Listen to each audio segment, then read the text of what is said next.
Yengbiriba tabiriba pumnamakpu ahanba maktada Library of Manipur na khurumjari. Lengsin biduna laire akoigi virtual set sida aigi yamna nungsizarabi ima aduga mayamna ming oina oja sarochna lini khumdram haina mingaubiba ima busu ahanba maktada khurumjari.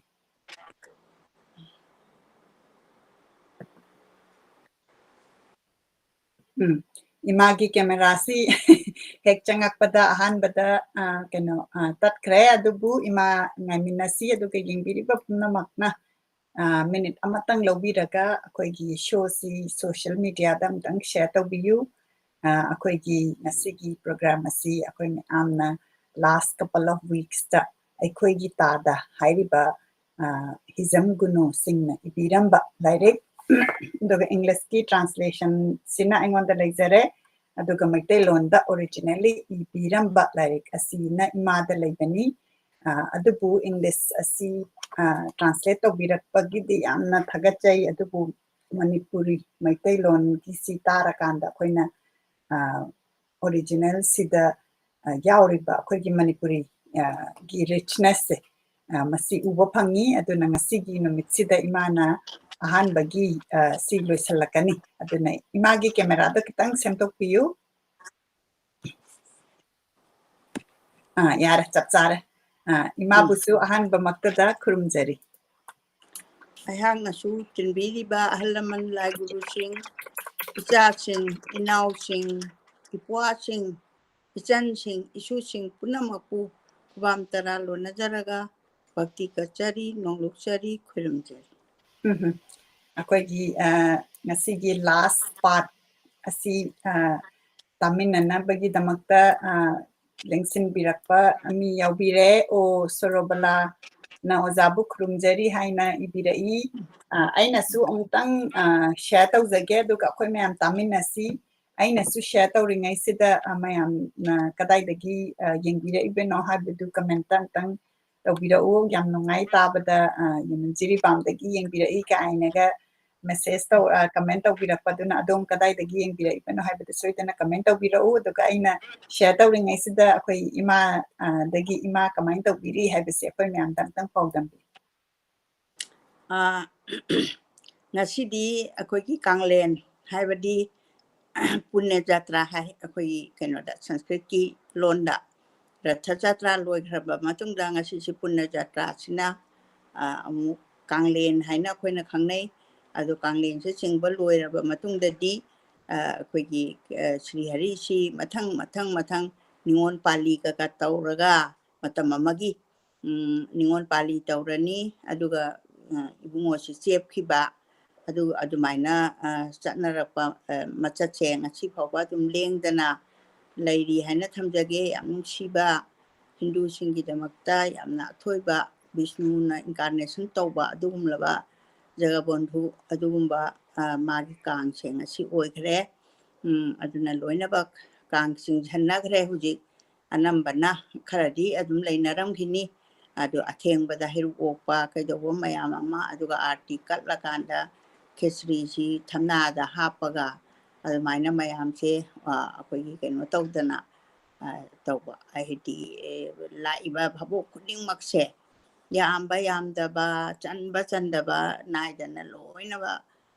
brahman singna magi temple magi mandirda mandapta adumaina kenoni yendana kotana adumain tawban mitu ngasisi oire aduna ehaksu adum ayuki tanphamda akoigi bamonda chatlaga aigi numitlai yam chatli adu katjarui chujak pali ahum katli aduga akoi parti jam nipan ai nuthingi nungdang akoigi sandhya arti gi bungo lengsalakpasida arti se katpiyu haidana adumain tawdana ayakna ayukta oina khoramjarure hujikandadi amuk amambadadi amuksu kenoni aigi shosu leibanina chatningagassu aina garidu chatragadi nuaitabanina adumaina lamna adum khoramjare si hairaga ngasigi yamna nuaiba kanglen sigi miyamgi mafamda aina share tawjabani. ꯄꯨꯝꯅꯃꯛꯄꯨ ꯑꯃꯨꯛ ꯍꯟꯅ ꯈꯨꯔꯨꯝꯖꯔꯤ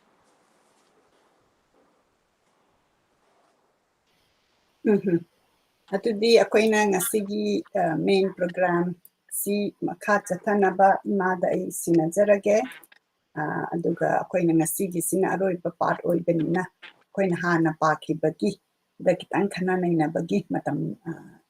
ꯄꯥꯕ ꯂꯣꯏꯔꯀꯥꯟꯗ ꯂꯧꯖꯒꯅꯤ ꯑꯗꯨꯅ ꯌꯦꯡꯕꯤꯔꯤꯕ ꯄꯨꯝꯅꯃꯛꯅꯁꯨ ꯑꯗꯣꯝꯅ ꯉꯁꯤꯐꯥꯎ ꯑꯩꯈꯣꯏꯅ ꯃꯊꯪ ꯄꯥꯕꯤꯔꯛꯄ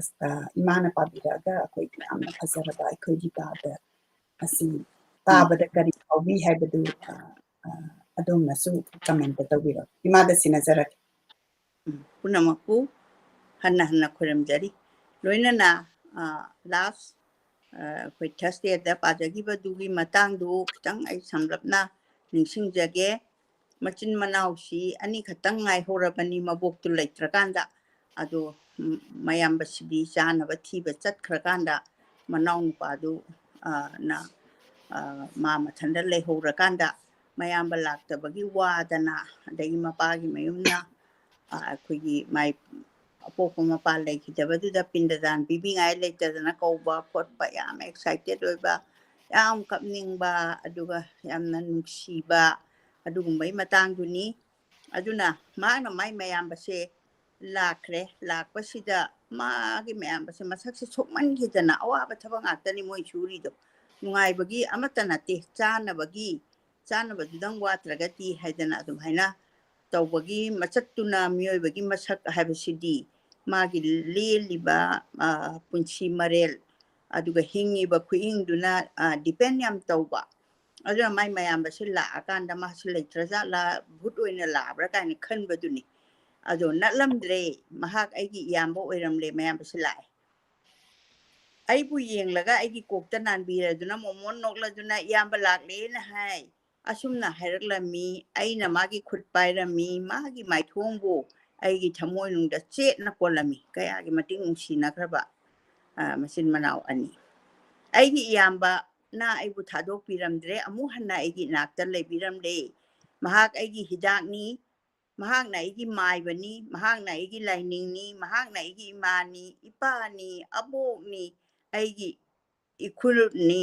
ꯏꯈꯨꯜꯅꯤ ꯏꯌꯨꯝꯅꯤ ꯑꯩꯒꯤ ꯇꯨꯡꯅꯐꯝ ꯄꯨꯝꯅꯃꯛ ꯑꯩꯒꯤ ꯄꯨꯝꯅꯃꯛꯅꯤ ꯑꯁꯨꯝꯅ ꯃꯥꯏ ꯃꯅꯥꯎꯄꯥꯁꯤꯅ ꯃꯌꯥꯝꯕꯁꯤ ꯅꯠꯇꯅ ꯃꯥꯒꯤ ꯑꯁꯥ ꯑꯇꯩ ꯂꯩꯖꯗ꯭ꯔꯕꯗꯣ ꯑꯩꯅ ꯇꯝꯂꯝꯃꯤ ꯑꯩꯈꯣꯏꯅ ꯀꯦꯁ ꯉꯝꯃꯦꯗꯣ ꯀꯦꯁꯀꯤ ꯃꯇꯥꯡꯗꯣ ꯃꯥꯒꯤ ꯃꯌꯥꯝꯕꯗ ꯃꯁꯤ ꯌꯥꯝꯅ ꯈꯨꯔꯧ ꯊꯥꯡꯕ ꯄꯨꯟꯁꯤꯗ ꯌꯥꯝ ꯀ꯭ꯂꯤꯌꯥꯔ ꯑꯣꯏꯗꯕꯒꯤ ꯀꯩꯅꯣꯗꯣ ꯃꯇꯝꯗꯣ ꯃꯗꯨ ꯃꯣꯏꯅ ꯀꯦꯁ ꯉꯝꯕꯒꯤ ꯄꯥꯎ ꯃꯌꯥꯝꯕꯗ ꯇꯝꯕ ꯇꯥꯔꯦ ꯑꯩꯁꯨ ꯂꯥꯟꯗ꯭ꯔꯒ ꯂꯣꯏꯔꯕꯅꯤꯅꯦ ꯇꯣꯝꯕ ꯑꯗꯨꯒ ꯑꯩꯈꯣꯏ ꯄꯥꯕ ꯍꯥꯏꯔꯒ ꯑꯩꯅ ꯍꯧꯅ ꯅꯣꯛꯂꯝꯃꯤ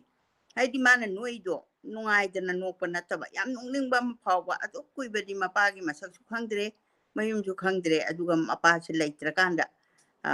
ꯄꯥꯕꯁꯤ ꯂꯩꯇ꯭ꯔꯕꯅꯤꯅ ꯃꯥꯒꯤ ꯃꯊꯧ ꯃꯉꯝꯒꯤꯗꯃꯛꯇ ꯍꯥꯏꯕꯒꯤ ꯄꯨꯛꯅꯤꯡꯒꯤ ꯋꯥꯈꯟꯗꯣ ꯑꯗꯨꯅ ꯃꯥꯁꯦ ꯍꯧꯅ ꯅꯣꯛꯂꯝꯃꯤ ꯃꯥꯅ ꯍꯥꯏꯔꯝꯃꯤ ꯀꯔꯤ ꯇꯧꯔꯕ ꯑꯩꯈꯣꯏ ꯄꯥꯕ ꯂꯩꯔꯝꯃꯤ ꯁꯤꯈ꯭ꯔꯦ ꯍꯥꯏ ꯃꯍꯥꯛꯄꯨ ꯄꯨꯟꯗꯨꯅ ꯊꯝꯈꯤꯕꯒꯤ ꯑꯆꯧꯕ ꯌꯣꯜꯍꯤꯡꯗꯨ ꯑꯩꯍꯥꯛ ꯎꯔꯛꯏ ꯑꯩꯈꯣꯏ ꯏꯄꯨꯕꯣꯛꯇꯨ ꯍꯤꯡꯆꯥꯕꯅꯤ ꯑꯩꯁꯨ ꯇꯥꯔꯦ ꯀꯅꯥꯕꯨ ꯗꯣꯁ ꯇꯧꯔꯨꯒꯅꯤ ꯄꯨꯝꯅꯃꯛ ꯑꯩꯈꯣꯏꯒꯤ ꯏꯔꯥꯏꯕꯛꯅꯤ ꯏꯄꯨꯕꯣꯛꯄꯨ ꯗꯣꯁ ꯇꯧꯔꯨꯒꯅꯨ ꯃꯍꯥꯛ ꯃꯄꯥꯟꯗ ꯂꯩ ꯈꯨꯂꯥꯛꯄꯒ ꯂꯣꯏꯅꯅ ꯅꯍꯥꯛꯅ ꯉꯝꯗꯕꯒꯤ ꯅꯨꯡꯁꯥ ꯊꯤꯗꯨꯅ ꯍꯪꯂꯔꯤ ꯍꯥꯏꯔꯤꯕꯗꯨ ꯇꯥꯔꯒ ꯅꯨꯡꯉꯥꯏꯔꯣꯏ ꯑꯩꯈꯣꯏ ꯄꯨꯝꯅꯃꯛ ꯇꯥꯏꯕꯪꯄꯥꯟꯒꯤ ꯃꯉꯥꯜ ꯄꯤꯅꯕꯤꯔꯤꯕ ꯑꯩꯈꯣꯏꯒꯤ ꯏꯄꯨꯕꯣꯛꯅꯤ ꯁꯨꯃꯥꯏꯅ ꯈꯨꯝꯃꯛꯄ ꯃꯍꯥꯛꯄꯨ ꯑꯃꯨꯛ ꯋꯥꯔꯧꯔꯨꯕꯒꯤ ꯀꯔꯤ ꯀꯥꯟꯅꯩ ꯑꯕꯣꯛꯅ ꯍꯥꯏꯔꯝꯃꯤ ꯃꯍꯥꯛ ꯄꯣꯛꯄꯗꯒꯤ ꯃꯤꯒꯤ ꯃꯤꯈꯥ ꯈꯛ ꯊꯥꯈꯤꯗ꯭ꯔꯤ ꯑꯗꯨꯕꯨ ꯏꯃꯥꯒꯤ ꯍꯥꯛꯇꯛꯇ ꯃꯥꯏꯊꯤꯕ ꯐꯪꯈꯤ ꯃꯍꯥꯛꯅ ꯍꯥꯏꯔꯝꯃꯤ ꯅꯣꯡꯃ ꯅꯠꯇ꯭ꯔꯒ ꯅꯣꯡꯃꯗꯤ ꯃꯥꯒꯤ ꯃꯐꯝꯗ ꯁꯣꯏꯗꯅ ꯆꯪꯖꯔꯛꯈꯤꯅꯤ ꯂꯥꯜꯂꯦ ꯍꯥꯏꯖꯔꯛꯈꯤꯒꯅꯤ ꯃꯇꯝ ꯑꯗꯨꯗ ꯃꯍꯥꯛꯅ ꯃꯥꯏꯊꯤꯈꯤꯕ ꯑꯗꯨ ꯀꯣꯛꯀꯅꯤ ꯃꯍꯥꯛ ꯑꯁꯦ ꯃꯁꯤ ꯅꯪꯈꯤꯗ꯭ꯔꯦ ꯑꯗꯨꯕꯨ ꯍꯥꯏꯖꯔꯕ ꯑꯁꯤꯅꯤ ꯀꯔꯤꯅꯣ ꯇꯥꯗ ꯑꯩꯕꯨ ꯑꯃꯨꯛꯇ ꯈꯪꯍꯜꯂꯨ ꯑꯩꯍꯥꯛ ꯅꯍꯥꯛꯅ ꯍꯥꯏꯔꯤꯕꯗꯨ ꯈꯪꯕ ꯉꯝꯗꯦ ꯀꯔꯤꯝ ꯈꯪꯗꯕ ꯑꯩꯍꯥꯛ ꯋꯥ ꯑꯃꯁꯨ ꯅꯤꯡꯁꯤꯡꯂꯛꯂꯦ ꯄꯥꯕꯅ ꯂꯩꯇꯕꯗ ꯑꯩꯕꯨ ꯏꯄꯨꯕꯣꯛꯀꯤ ꯇꯥꯅ ꯄꯨꯕꯤꯕ ꯈꯨꯂꯥꯛꯄꯅ ꯊꯥꯔꯛꯄ ꯑꯍꯜ ꯑꯗꯨꯅ ꯑꯁꯨꯝꯅ ꯍꯥꯏꯈꯤ ꯍꯟꯗꯛꯀꯤ ꯊꯧꯗꯣꯛ ꯑꯁꯦ ꯑꯩꯈꯣꯏ ꯏꯄꯨꯕꯣꯛꯅ ꯀꯨꯏꯅ ꯅꯤꯡꯈꯤꯕ ꯑꯃ ꯃꯅꯤꯡ ꯊꯨꯡꯂꯕꯅꯤ ꯍꯥꯏꯅ ꯍꯥꯏꯌꯨ ꯇꯥꯗ ibokna ningkhibadu karino ekhoi gi paba sikraba adugira adubura hai de ne ningthem ekhoi bo adu luna tawba ibokna ekhoi bu pokpa paba sikhibada kari nungai gani madu nate ha khangi khulakpana tamlabani engonda adugumba ibubok aduna soidana mangonda masigida mak haijara khigani haiba laibak thibana pabana hinglingaida thodok asi thokidre abokna ningkhibadi asini asumna hainaringaida khulakpa amasung ekhoi pubok makhoi animak ekhoi gi nakta changlaklami aina tadada wari sabadu ubada tadaga wari sabadu ubada ipubokna harau nokladuna asumna hairami isu faredana ima marak amtang thachage imagi camera do asom mamanglom da chatkre duna amtanga sembirakna baning singzar adudi aigi se kaimta sokte kamaina tawrino ima adudi amuka changbiro yani ai taw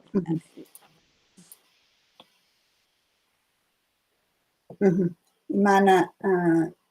amtang ngai minasi akhoi pumnamak aduga yengbiriba pumnamakna akhoi tada haibasi original da nasi akoina mathang library of manipur na parakpasi gi mamang da tabirabra haibadu amtang share tawbirau natragana ahanba oina masigi wari sitaribra haibadu amtang share tawbirau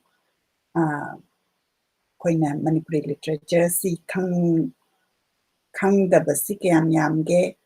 khangbasina kyam yamge haibadu idea du khangnanabagidamaktani ai isamakti imana pa drengai mamangda ai masigi wari si tajadri ima makha chathabi makha chathajarke aigi yambabu thadok piramdre haide ningthem asumna hainaringaida khulakpa amasung ekhoi pubong makhoi anima ekhoi gi naktala changlaklami aina tadaga wari sabadu ubada ipubokna harau nukladuna hairami isu faredana aidi onthokna warurabani asi haraga mamitagi mapi sintharaklami khulakpana so harauna tawbirami tadana hairami yengu ibubokna thambiramba imagi lik ngasi imaga aboka punna amuk phanglabani chawyaimadagi abokna pukhiba paisasu singdokluragani nahakna nasa phaba dangaiduna leirabani asimaknani yambana mireibakta nangbu thadoktuna chatluriba punamak ase miyoiba haiba asina ekhoi asinani mina punamak semba ngami mina punamak sumanghanba ngami mi tana ekhoi bu pokpa ipaga sak khangna hankhide tina hankhide adubu kanabu warongningai leibage punsibu mayoknana thona phaba migi sajani punsibu mayoknaba thona phaba migi sajani ki na khak chengadaba nate sidhaida phanglaba aina bu siba hunabara mongphamdagi hinchabana aigi nakta changlakpa matik leite khamnung ki koila lombi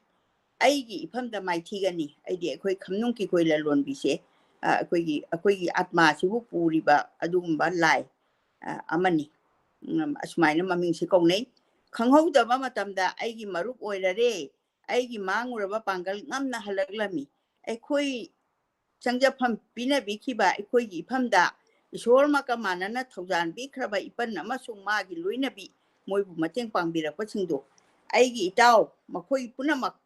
pumen pauminaramlaga ichininau animak ekhoigi ikhun panglami yum yorakpada mallaba segairaba sangonda aigi thainagi san angang bikunduna leiramle aina mabu uraga ekhoi tadada makhong sokna khuramlami ekhoi tadana ingang naibu kongkhatpirami matung tarani rom leiraga ipubokna tharakpani haiduna masak khangdaba nupa ama khulakpaga loinana latlami mahakna sumna hairami ibungo nakhoi nachinanau anibu lowru cho lakpane nakhoi ipubok ado nakhoi buta sonduna chaba thakpa changdana leirakpa phana kuisilakle chada thaktabana masadu chokthare ana sangumle mahakna dina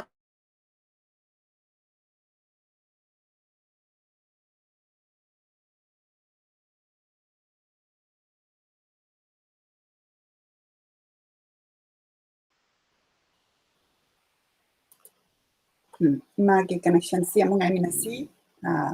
ꯑꯩꯈꯣꯏꯅ ꯉꯁꯤ ꯄꯥꯖꯔꯤꯕꯁꯤ ꯑꯔꯣꯏꯕ ꯄꯥꯟꯗꯨꯞ Ekhoi Tada haiba novel Hijam Guno singna ibirambaduni masina English translation da angonda leizare aduga Hijam Guno sing na ibiramba Ekhoi Tada haibasi akoina mathang mathang imana pabiraka tabada amna nungsiba machin manaw orphan oiraba moigi leita lairagi wari aduga amna nungsiba adugumba warini ta taba kanda taba dagi apaba akhoi mana parakpa kanda mana kapkhiba matangsu yauki mathang mathang akoina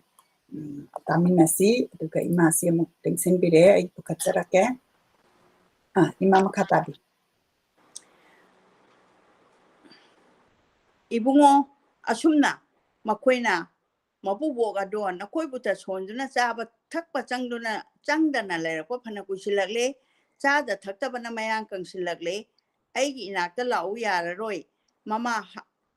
mapa hakiba nupani haina khankhramale ni aihak ipubok adugi sagai ni pap taurabasu napubok ni idi khangmang phade ahal loiraba napubok asibo ekoina asumna langthokpa hunade aiga loinana chatlasi masak khangaudraba napagi sarup sinduna nakoina magi seba amuk tawru aikoi chattaba yadabagi imphal da chatlami matam kuina aikoi bu matha nungda konduna aikoi bu ngak senbiraklaba ipubok na thambiramba chegairaba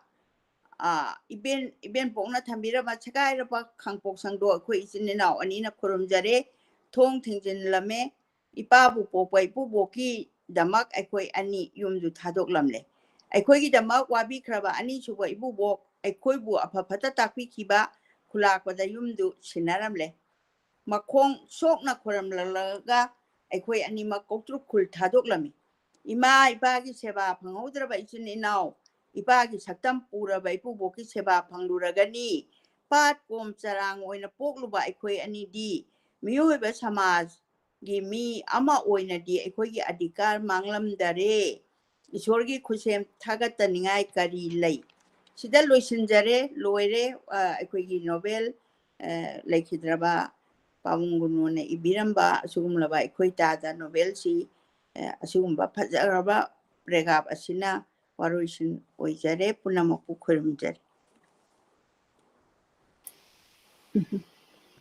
akoina ngasigi losilakpasida author gi picture amtang pukhatjarake Hijam Guno sing mabu khuruminasi honor tawminasi ai amtang zoom out tawjarake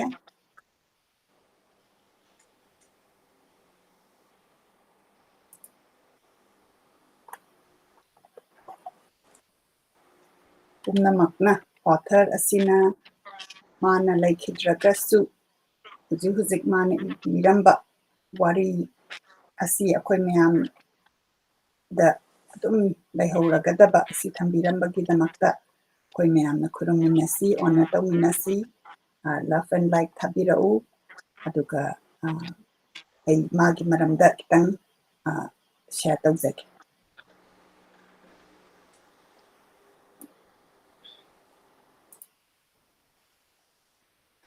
Hijam Guno sing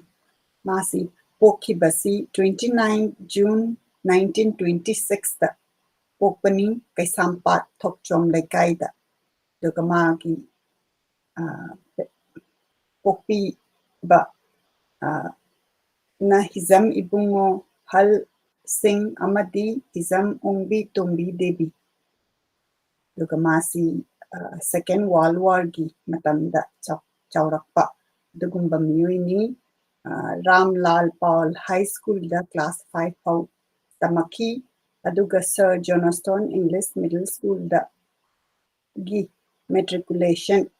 thakibani adugi matungda Manipur College da gi graduation tauki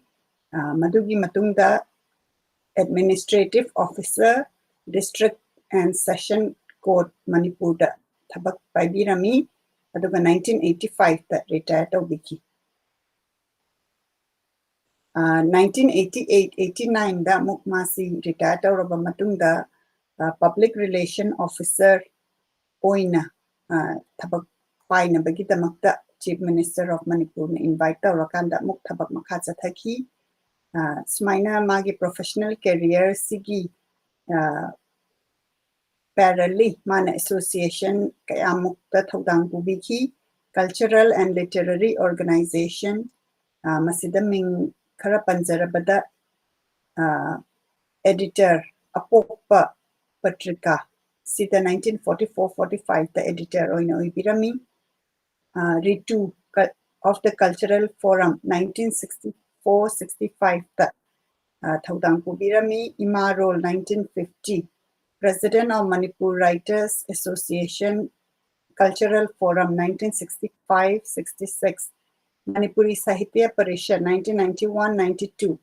Naharol Sahitya Premi Samiti 1986-88 Akwegi author ngasi honor tawzariba author Hijam Guno asi secretary Manipur Assam Cultural Society dasu thaupu birami Manipuri Sahitya Parishad 1971-72 Manipur State Kala Academy 1977-78 dasu thaupu birami Advisory Board of Manipuri Sahitya Academy New Delhi da Suthaupu Birami 1974 dagina 77 bhau aduga Eastern Zone Cultural Center Calcutta North East Zone Cultural Center Dimapur smain tawdana akhoi ki literature ki sida mana thodang kya pubidana akhoi Manipuri literature asi chakhat number to birami mana ibiramba lyric novel The Ming Khara Panjage Laman asi 1958 the Ibirambani Khudol 1964 the Ibirami Aroiba Paudam 1965 the Ibirami Ekhoi Tada 1966 the Ibirami Masini akoina last couple of weeks ta imana pabiraga akoina anda tahan biba 1966 the Ibiramba direct ni masi aduga masigi larik asi Dr. Ambedkar Fellowship su pangkraba novel ni 1991 the pang fellowships Veer Tikendrajit wrote 1983 the Ibirami Ipam Maihaure 1992 the Ibirami Ipam Maihaure si maming sitabade yamna taningba ama phawi short story ke asu Ibirami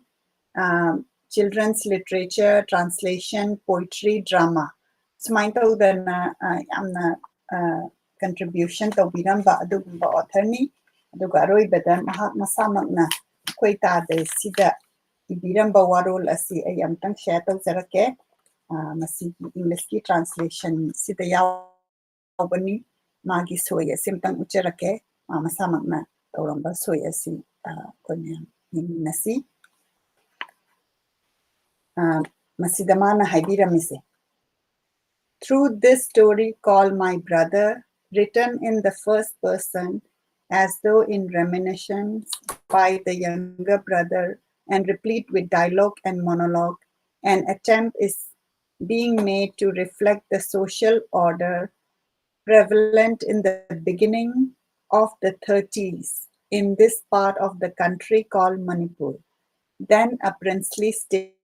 and under the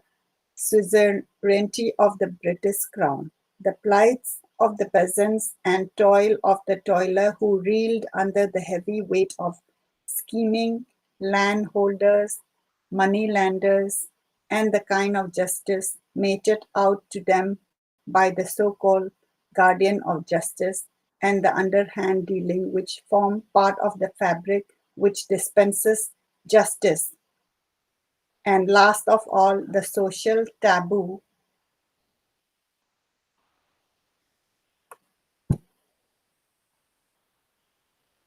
are some of the salient features woven together to make up this story. The two brothers, born out of the wedlock, much to the chagrin of the groom's father, between a son and well-to-do landholder of Imphal and a scheduled caste, village maiden of a far-away countryside, born and brought up in the untrodden village of Kautruk by their mother bereft of Ma, who died while they were in the cradle and separated from their father through the heartless intervention of their father's father, bore the brunt of all the suffering. How the two brothers faced them all and how they triumphed in the end, the story will tell. Sumain tawdana yamna nungsiba machin manawgi warini hai rakanda magi author masamangna masigi introduction si bibirambani ai ima pukhatsarake koi ngasigi baisalakpasida amtang khana nainaminasi imana masigi si hana wari asi hana pabiramagani haina khali masina ahanba pabibra natraga hana pabikhrabra imana ꯑꯩꯁꯤ ꯍꯥꯟꯅ ꯄꯥꯗꯦ ꯍꯥꯏꯕꯗꯤ ꯑꯩꯒꯤ ꯂꯥꯏꯔꯤꯛꯁꯦ ꯑꯩꯈꯣꯏ ꯇꯥꯗꯁꯤ ꯑꯩꯅ ꯄꯥꯕꯨꯡ ꯒꯨꯅꯣꯅ ꯏꯕꯗꯒꯤ ꯌꯥꯝ ꯈꯣꯏꯗꯥꯅ ꯅꯩꯅꯈꯤꯕꯁꯤ ꯑꯩꯈꯣꯏ ꯂꯃꯟꯁꯦ ꯑꯗꯨꯒ ꯈꯨꯗꯣꯜꯒ ꯑꯗꯨꯒ ꯋꯥꯔꯤ ꯃꯆꯥꯗ ꯁꯔꯀꯥꯔꯒꯤ ꯆꯥꯀꯔꯤ ꯌꯥꯝ ꯐꯖꯈ꯭ꯔꯕ ꯁꯔꯀꯥꯔꯅ ꯇꯧꯔꯤꯕ ꯃꯑꯣꯡꯁꯤ ꯀꯔꯦꯝꯅꯕꯁꯨ ꯅꯠꯇꯦ ꯅꯣꯡꯅꯕꯁꯨ ꯅꯠꯇꯦ ꯌꯥꯝ ꯆꯨꯝꯅ ꯏꯕ ꯆꯥꯀꯔꯤ ꯑꯃꯗ ꯑꯣꯐꯤꯁꯥꯔꯁꯤꯡꯁꯤꯅ ꯍ꯭ꯌꯨꯃꯦꯟ ꯇꯣꯔꯆꯔꯁꯦ ꯃꯁꯤꯒꯤ ꯌꯥꯝ ꯐꯖꯕ ꯑꯗꯨꯒꯤ ꯋꯥꯔꯤ ꯃꯆꯥꯗꯨꯒꯗꯪ ꯂꯩ ꯑꯗꯨꯕꯨ ꯄꯥꯕꯨꯡ ꯇꯣꯝꯕꯤꯅ ꯍꯟꯗꯛꯁꯦ ꯑꯩꯈꯣꯏ ꯇꯥꯗꯗꯨ ꯑꯝꯇꯪ ꯄꯥꯁꯤ ꯏꯕꯦꯝꯃ ꯍꯥꯏꯔꯛꯄꯗꯒꯤ ꯑꯩꯅ ꯀꯣꯏꯊꯤ ꯊꯤꯔꯀꯥꯟꯗ ꯑꯍꯥꯟꯕ ꯑꯣꯏꯅ ꯄꯥꯕꯅꯤ ꯏꯕꯨꯡꯉꯣ ꯗꯤꯅꯦꯁꯅ ꯄꯤꯕꯤꯔꯛꯇꯅ ꯌꯥꯝꯅ ꯅꯨꯡꯁꯤꯅ ꯑꯗꯨꯃꯥꯏꯅ ꯇꯧꯗꯅ ꯐꯦꯃꯤꯂꯤ ꯄꯨꯝꯅꯃꯛ ꯑꯩꯒꯤ ꯏꯅꯥꯎ ꯁꯔꯃꯥꯁꯨ ꯉꯁꯥꯏ ꯑꯌꯨꯛꯁꯨ ꯑꯩ ꯋꯥꯔꯤ ꯁꯥꯖꯩ ꯑꯗꯨꯒ ꯄꯨꯝꯅꯃꯛꯁꯨ ꯃꯥꯒꯤ ꯑꯦꯀꯥꯎꯟꯇ ꯑꯩꯅ ꯊꯥꯖꯈ꯭ꯔꯦ ꯍꯦꯛ ꯍꯧꯕ ꯄꯥꯔꯠ 1ꯗꯒꯤꯅ ꯍꯧꯖꯤꯛꯐꯥꯎ ꯄꯥꯔꯛꯄꯒꯤ ꯃꯅꯨꯡꯗ ꯑꯗꯣ ꯍꯧꯖꯤꯛ ꯃꯥ ꯇꯥꯔꯝꯒꯗ꯭ꯔꯥ ꯇꯥꯔꯝꯃꯣꯏꯗ꯭ꯔꯥ ꯑꯗꯨꯗꯤ ꯑꯩ ꯚꯥꯞ ꯇꯥꯗ꯭ꯔꯦ ꯑꯩ ꯉꯁꯤ ꯄꯥꯅꯤꯅ ꯑꯩꯅꯗꯤ ꯑꯗꯨꯃꯥꯏꯅ ꯍꯥꯏꯈꯤꯕꯅꯤ ꯃꯣꯏꯒꯤ ꯃꯣꯔꯦꯜꯂꯤ ꯃꯦꯟꯇꯦꯜꯂꯤ ꯑꯗꯨꯒ ꯌꯥꯝꯅ ꯅꯨꯡꯁꯤꯅ ꯄꯤꯔꯛꯄ ꯄꯣꯠ ꯑꯃꯁꯨ ꯑꯣꯏꯕ ꯑꯗꯣ ꯑꯩꯗꯤ ꯍꯦꯛ ꯂꯥꯛꯄꯒ ꯄꯪꯊꯥ ꯊꯥꯗꯕ ꯅꯣꯕꯦꯜꯅꯤꯅ ꯑꯩ ꯑꯅꯤꯔꯛ ꯑꯍꯨꯝꯂꯛꯁꯦ ꯑꯗꯨꯝ ꯑꯍꯥꯟꯕ ꯄꯥꯕꯗꯗꯤ ꯈꯔ ꯇꯝ ꯄꯥꯏ ꯑꯗꯣ ꯑꯀꯣꯝꯕꯗ ꯃꯥꯏ ꯃꯅꯨꯡꯁꯤꯗ ꯌꯥꯎꯔꯤꯁꯤꯡꯁꯦ ꯈꯔ ꯑꯗꯨꯝ ꯌꯦꯡꯊꯣꯛꯆꯕꯗꯣ ꯑꯗꯨꯅꯤ ꯑꯍꯥꯟꯕ ꯑꯣꯏꯅ ꯑꯩ ꯄꯥꯖꯕꯅꯤ ꯑꯩꯗꯤ ꯑꯩꯈꯣꯏꯅ 1960sꯗ ꯏꯕꯤꯔꯝꯕꯁꯤ ꯑꯍꯥꯟꯕ ꯑꯣꯏꯅ ꯇꯥꯕꯁꯤ ꯃꯌꯥꯝ ꯑꯍꯥꯟꯕꯅꯤ ꯍꯥꯏꯕꯁꯤ ꯑꯗꯨꯝ ꯑꯩꯈꯣꯏ ꯀꯃꯦꯟ ꯇꯧꯕꯤꯔꯛꯏ ꯑꯗꯨꯅ ꯌꯥꯝꯅ ꯅꯨꯡꯉꯥꯏꯅ 1960s ꯃꯥꯅ 1930ꯒꯤ ꯋꯥꯔꯤꯗ ꯕꯦꯁ ꯇꯧꯔꯒ 1960sꯗ ꯏꯔꯝꯕꯅꯦꯕ ꯑꯗꯨꯅ 2022ꯗ ꯑꯩꯈꯣꯏꯅ ꯄꯥꯔꯒꯁꯨ ꯌꯥꯝꯅ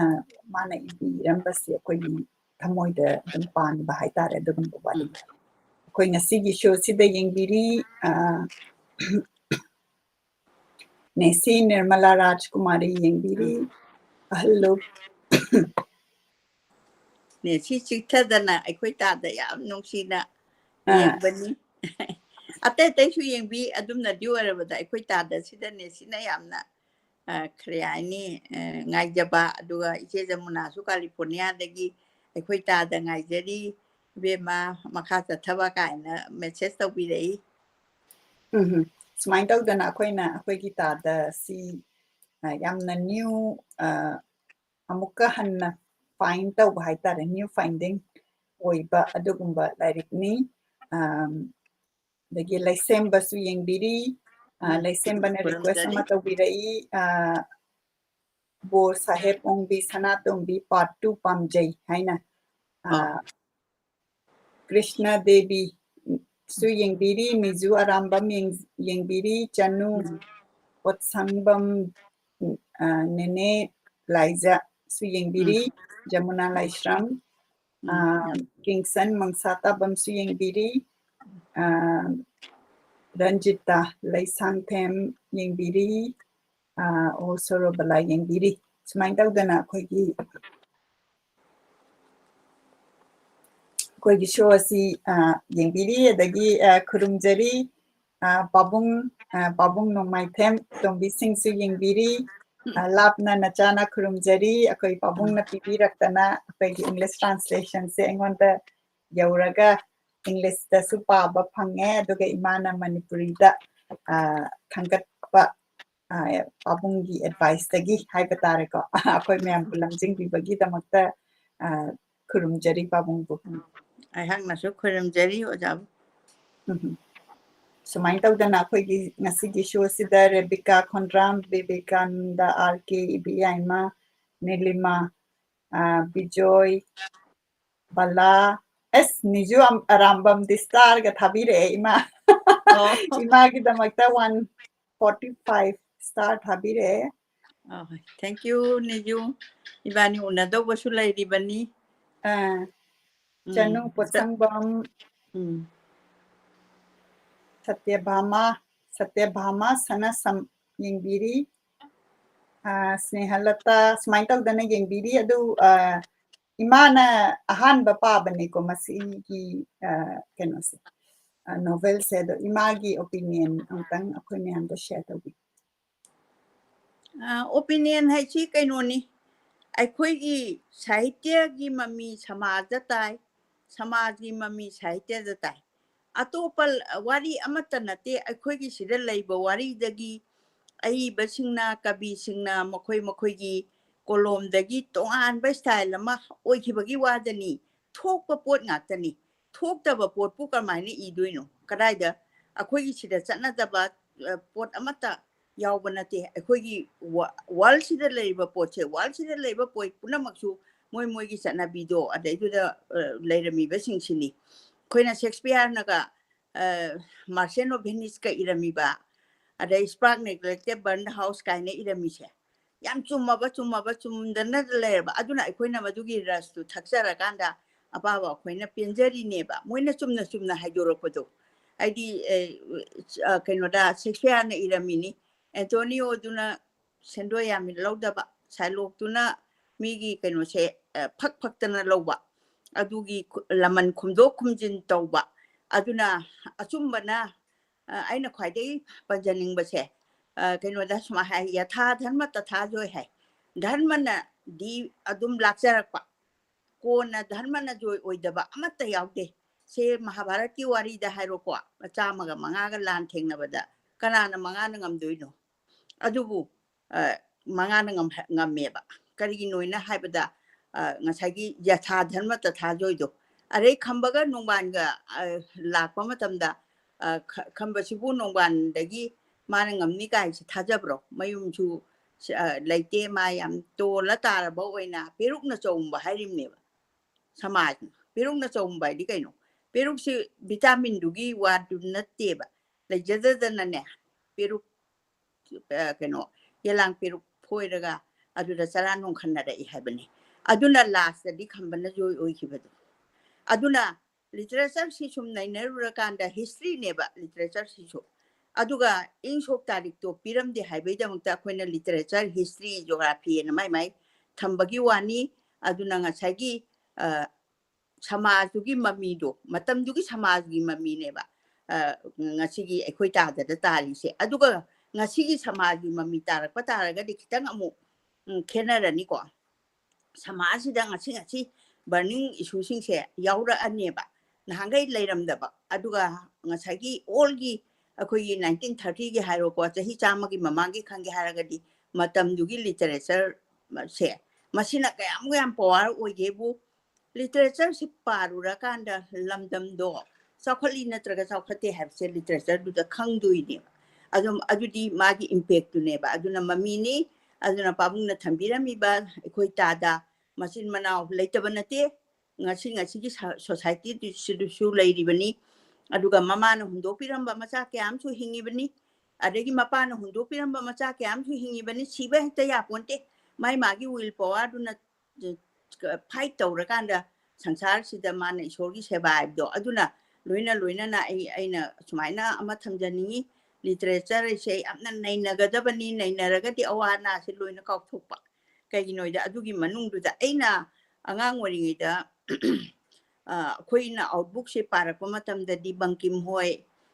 degi kaino Ekhoigi mapan lam ki haitan mapan haibadi India manungi ko Sanskrit kabi Kalidas kaina moi singsi pabada khoi changa eba ko Kalidas na ge iramba Abhigyan Shakuntalam daga thariba kaidoba adagi Drugesh Nandini jaga leiriba ayesagi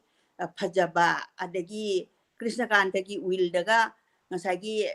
Krishna Kanta sina magi will do masanupa ani popo sida harlal ga Govinda lal ga mabani se masanupa han sida will se man pot piram deba masan kayino da madi hang oksna ba paisa se heta adugumba ni adugi impact to matam dugi impact tugi mamidu tarimni adagi kano Ekhoi Devdas kaina tawriba adigi zamindar gi imungduna kano parusi yam hantana thamdana mai masagi lohan gi deba du macha du mangdana ponthangda ma se hida ka thakdana adu admai tawdana kona punsi pikhamna khiba asumai tawdana matam dugi society dugi mami ni haina haijaningi aduna samna hairabada isan hangiba wahangse Ekhoi Tada se thokra thoktabra haibani Ekhoi Tada gi punsiga chamana ba yam leyeba ai mangna khangbusu yam lei aduna samajugi impact ni haina aina admaina thamjaki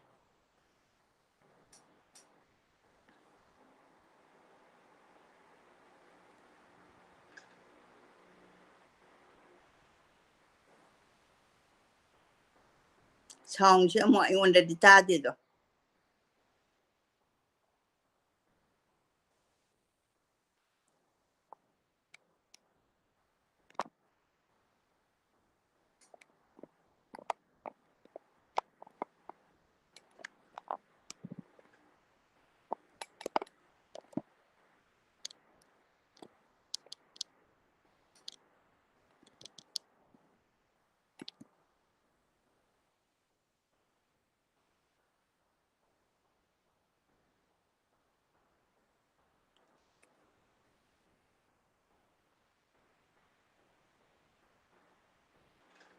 tutagi sound se aingonda tadriba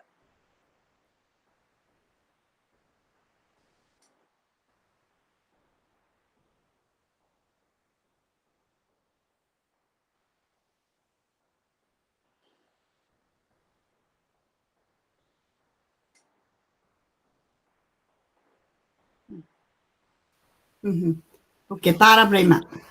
oh tare Okay. Nene Liza, Nene Jamuna, confirm to be Rakogi, Tagachari. Okay. Adagi aina mathangdang zaningi ba question asina akhoi author mingoina panjarabada Hijam Guno singse imana unabi hobra magi maramda una bagi personal interaction gi maramda kitang tajaning ba author sigi maramda tasengna ai laibak thibani hangiba wahangdo pabunga aiga si matamduda akhoi se seminar ka yam kana yawba nate bi tamakpa ka doba gari yamga chattana khotana mai tawri matamda di pabung se adum Hijam Guno ani habisidi khangaga seminar ma yawmina gibagi aigi ningsang bagi sakti madu leitre aduga yam kanna aikoina sahityada aiga ahek kalai academy da tawba khudingi pulai se aikoigi leikidraba layo khaba oja manihar adagi kano aikoigi aiga jayanta kumar aduga loina ba pabung tombi na chingbadi aikoi loina ba man oja chu oirakpanina adum kano oirei satheng hawi oja na tambirakpa oja dinamani adagi university da hairo oja minaketan adagi oja kalachan sastri asmai tawdana oja DC tongbra adu mayam sigi di loina bak phangja hawi adu pabunga aiga di nongmadi ka sampata pabung khong chatpada aina uja hawi adu ka khai jong mangai re wawina magi sahitya du naina badu di am naina jare maram di laman si BA Phasiar gi akhoi kano da elective Manipuri da laman se tamba aduna paung tombina sutapi rapa aduga yamna macha khaina question na answer ihalapa aduna yam manung thitna laman se de khudol sina e ja aubu oina Gokul Bihari adagi ka tauba aduga second world war da khong soinai rapa nomina pamba bomna pamba suma mayam ama khoina aubu oina parakpani aduga ngasagi kainodo ekhoi sarkari jakari duna oja oira kanda amu satra da tambirakpani asumai tawdana pabunga egadi kaino thena ja hotre aina sum larik sing si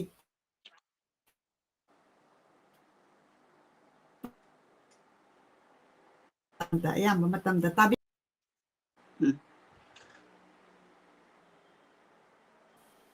ima tabibra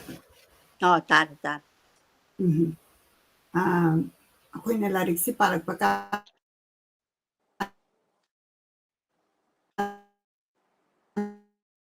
gi maramda yamna Hijam Guno singi maramda iba larik soidan lairamgani ana khanjai madu thigalaga amuk hena magi maramda duga mag unna hoba duga magi family da amuk akoina bari asi longnin bagi pamakpa dun ai amtanga thigalu hige ai naw sharma dunga chacho wari sabani aduda kangnomika oibanina aina wari du khara kopthadre aduna kari kari ibemadana kari laik lei hoina chingbado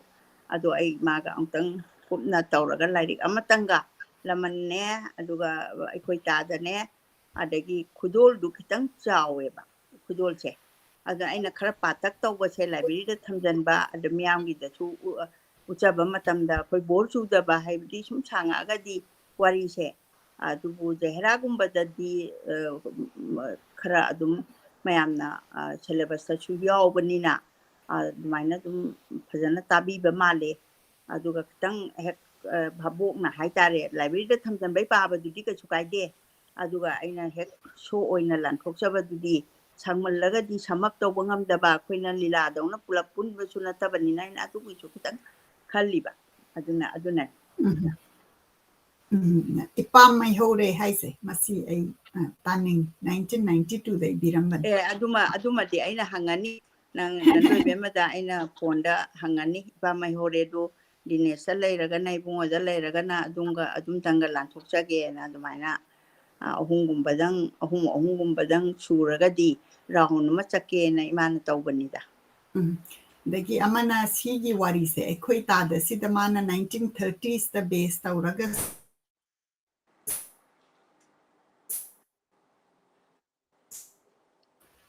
masi hujik adum punamak tabiribana su mot bibiu masida main thing machin manau gi wari oiraga so ko society da koktruk haiba kenos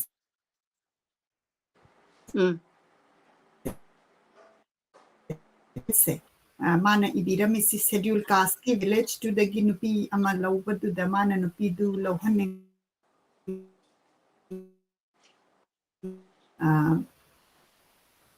magi keno sigi machanu pasina nupi sinu siraga lawge haibada ma lawhan da bagi wari ne ba magi background da hairi se aduna smai tawdana society sida smaina yang system like te ka haise masi lei akoina masigumba si adum ui haibagi adugumba example ni haibada landabra haina khali imana kari masigi da kari haiman bathokte haibadi hujik sune ngachi gi samaj da sune ina kunba sanga tawningi masak phajabi sanga tawningi adu yaraktaba kandu da dinep crisis thoktana masai sida adagi matamdu da chanabi amana masina tongan bawari moigre akhoi inthokpa kaina ne akhoi pong stol jinna ka irami ba inthokpa kai de phajabne inthokpa ina ma su ba mo ningondo kaino manau nu pa duna si na jabado mana inthokpi gre aduga di mo lepham chapong khangdana chaba thakpa khangdana leigidri do manau nu pi do leitraka manau nu pa do leitraka ande di mayam duna chatlaga manau nu pi do kaino tawri lokhatlu ge na angang du su leigidre angang am pokchaba su leigidre kaiginoida mi leiba leitaba habasidi aigi kaino life tu hekta loidawban nate magi wakhan magi leibham chabham adugi makha yamna magi wakhan nungaiba adu makha yam ponbanina leitre dana kesori do leigidre no kesori gi nupa mai manau nupa do leigidre leiman manau pa poko macha do leigidre ada sampun do na loba chal halimni raitana aduga di mana yapi amu mana kesorina mu matai samsundo se mu intore ba aduna madudaga paum sitol diki yang apa wahai yauri ko main tauraga kano mana khongnang ka changdam nara kanda kano ma lengam da mo khong thang la pagi smai taudana last moment phau se marin che kharamba mamangai da yang na chanaramba thabak amani aduna nupi se moina pamdraga di luhong noidogi hotnaba nupi singse lairabani madi pupang sudabani aduga lawai dagini impan dagini sagai jat phate phai machida dum akoi wal sel lairaba adugumbagi chanarol chat amadi adum hingi adunga sidna mangai sina madu hongre haibadudi hongbadi nate adunga sigi sina kamaina muk tawgen haibabu ngasi society sida tawri sina ngasagi sagai jatu di tokreba aduna taba ngasagi kari hani sangga chai chade degi ma akhoi da leibada matik chai chade de ma pot ulai ulakte adu ada so many like hene aduna udaba khangdaba ngaina khangdabagi wani masi am khangjanbadi darkadi oi aji kanana khangadagi haibabu literature natan di history daga di masi kaya yongna di ba ibada literature room da di siam nungaidana koina paabada fictionize tawraga imagi camera dom tang sembi leirom da kitang inthopi akoina literature sida di fiction oina uraga su achumba dune bhaidok pira ise aduna ngasai gi keno akoigi manipur da kautruk hai balam si ai samakti chachadri the kautruk aina panbira misi smain tawdana koi manipur da smaina schedule caste ki lauba khotpa adugumbagi address tawba yam phasaba lairik ni aduga imana su panbikre koi manipur da masigumba si dum yamna lei inthokpa adagi makhut chabi daba adagi sigumba yamna mental torture oiba aduga mana moral saigi novel si the piri nupi si mana inthok akanda lobidra sumai machanu padu da oina keno tawrakpado effect tawrakpa machanu passing ngawrakpa neba aduna neba mana yoling keno ka pulla kanda thammi haise ma ngawraga chatpagi phibam lakpadu ki mani mana dia nungsina logjaba ada macha yengba mioiba habasidi magi nupi angang adugi bonding do pundraga di kamai yokpa ngamni adu du kaina halakanda atopa nupi ama mukhi halimneba adu thirimneba hujidi life ta so aduna wari du tongan koina khangu bagi wani adagi mu mama sina mu mapa se amu leina mapa se nupi koyena ko mama si sunang na hujik tawra ise hujiki society sida tawri sina ne hujiki nate ko yang malingai dagi hona tawre aduna mana uido oira kana second marriage tu nataba mai nu pa sin pi koire hijak tha e na nang hijak tha thakta ya bra ai su thakani kai ne thakat pa ada right mana bagi thongom poraga aduga mu kai tawre kaino nang nayum mama pan khraga di macha di le horam ni ko nupi se aduga nang nayum mama pan khraga di ai su nu pam da mayum pan ni na pan thok pa yauri me ba aduga di le hori ba macha du ne ba kwai gi sadan oiri se aduna si ai thengna ja howi live ama yango aina nuai manda dana mana iba kai saireng wareng ka se angakpada nungsiba ngang se ado ma kon thangda brain se kok se khara nuai gideba adumain tawdana punchi wari mayam amana punchalaga khoi society se semineba aduni tawri se ado kana gumbada yam phaba yam sacrifice tawba su yaudabadi nate adu ngaktana saba samaj nate adubu marakta mu yawrakpadadi adagi magi mapa mapugi property mis kano tawba se property mat pase mapa kan leitrakan da mai khongkhom thopa property se as matana tawri se yam leikrajani aina wa oina hainingdre life ta ko aduna magi tawham thokpa thabak se sutaw tawning daba lan sinane akhoi gi life se oiba yara da gum khanba ꯃꯤꯑꯣꯏꯕꯒꯤ ꯌꯥꯝꯅ ꯑꯃꯝꯕ ꯋꯥꯈꯜ ꯑꯃꯁꯨ ꯑꯩꯈꯣꯏ ꯍꯤꯡꯗꯅ ꯂꯩꯌꯦꯕ ꯑꯗꯣ ꯃꯥꯒꯤ ꯍꯛꯇꯣ ꯑꯉꯥꯡꯗꯨ ꯄꯤꯍꯧꯔꯒꯗꯤ ꯑꯉꯥꯡꯗꯨ ꯆꯥꯎꯔꯒ ꯃꯄꯥꯗꯨꯗꯤ ꯂꯩꯈꯤꯗ꯭ꯔꯦꯀꯣ ꯑꯗꯨ ꯄ꯭ꯔꯣꯄꯔꯇꯤ ꯀꯀꯥꯁꯦ ꯃꯃꯤꯡ ꯀꯀꯥ ꯑꯣꯟꯊꯣꯛꯇꯅ ꯑꯗꯒꯤꯗꯤ so many ꯀꯩꯅꯣꯅꯦꯕ ꯂꯩꯔꯤꯁꯦ ꯑꯗꯨꯅ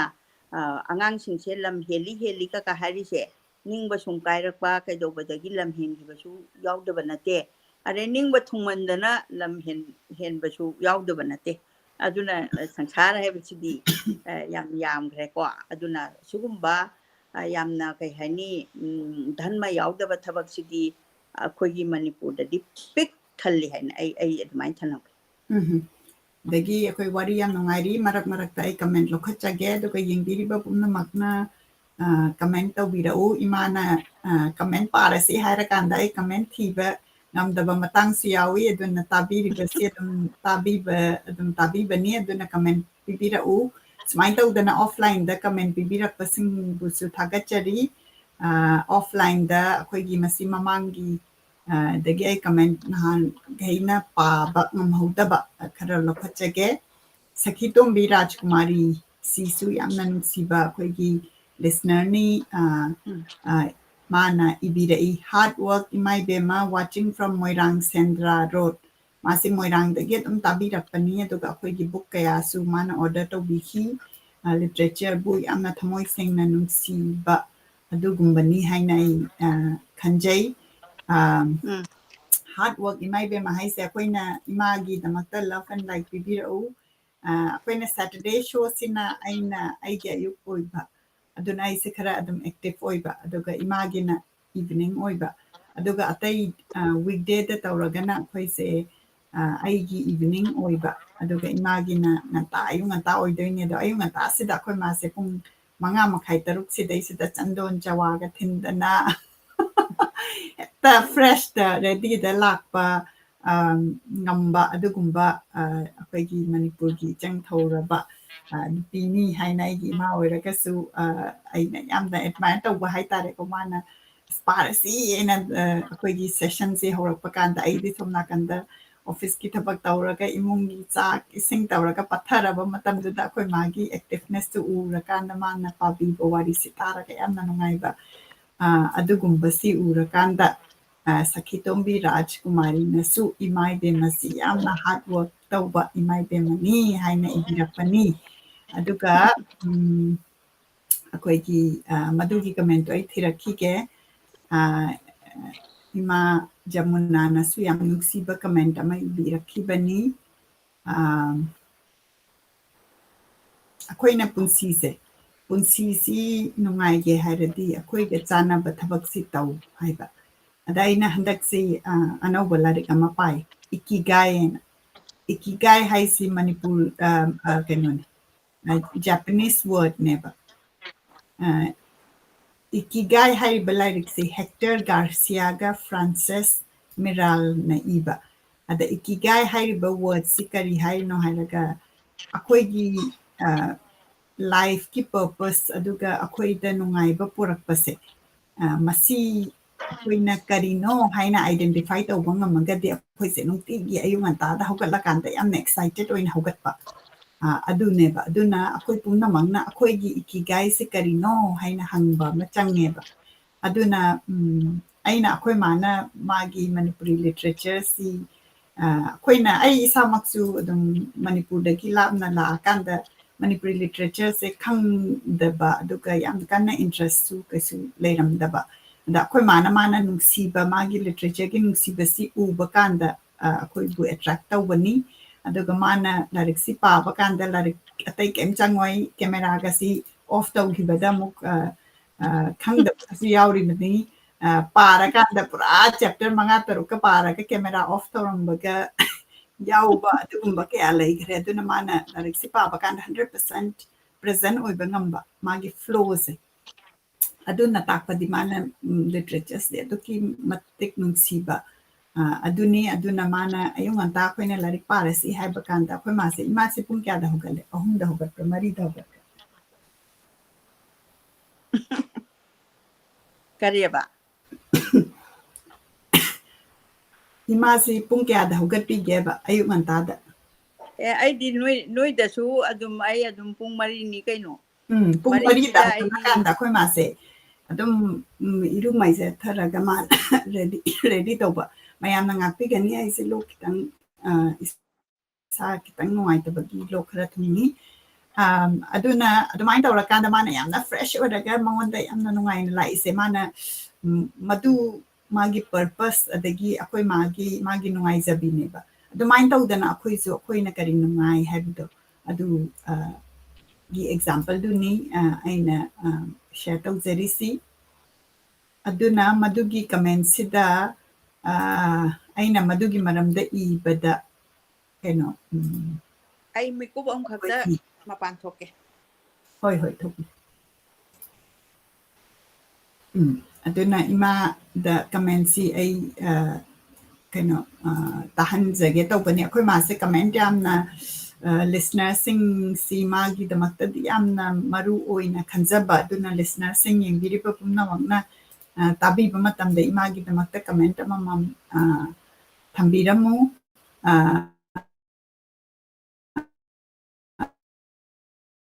ꯏꯃꯥꯅ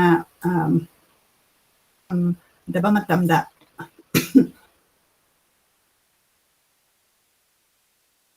ꯑꯩꯈꯣꯏꯒꯤ ꯃꯇꯝ ꯆꯥꯕ ꯁꯤꯒꯨꯝꯕ ꯀꯥꯟꯗ ꯑꯩꯅ ꯍꯦꯛ ꯇꯥꯍꯟꯕꯅꯤ ꯑꯗꯨꯅ ꯏꯃꯥꯅ ꯁꯣꯏꯗꯅ ꯑꯝꯇꯪ ꯏꯃꯥꯒꯤꯗꯃꯛꯇ ꯍꯥꯏꯇꯥꯔꯦ ꯏꯃꯥꯒꯤ ꯈꯨꯗꯣꯜ ꯑꯣꯏꯅ ꯏꯃꯥꯗ ꯑꯗꯨꯒꯨꯝꯕ ꯋꯥꯔꯠ ꯈꯔ ꯑꯗꯨꯝ ꯁꯦꯌꯔ ꯇꯧꯕꯤꯔꯝꯃꯨ ꯃꯥꯅ ꯑꯩꯅ ꯄꯥꯊꯣꯛꯑꯀꯥꯟꯗ ꯑꯃꯨꯛ ꯇꯥꯕ ꯀꯥꯟꯗ ꯌꯥꯝꯅ ꯃꯉꯣꯟꯗ ꯅꯨꯡꯉꯥꯏꯖꯕꯗꯣ ꯑꯗꯨ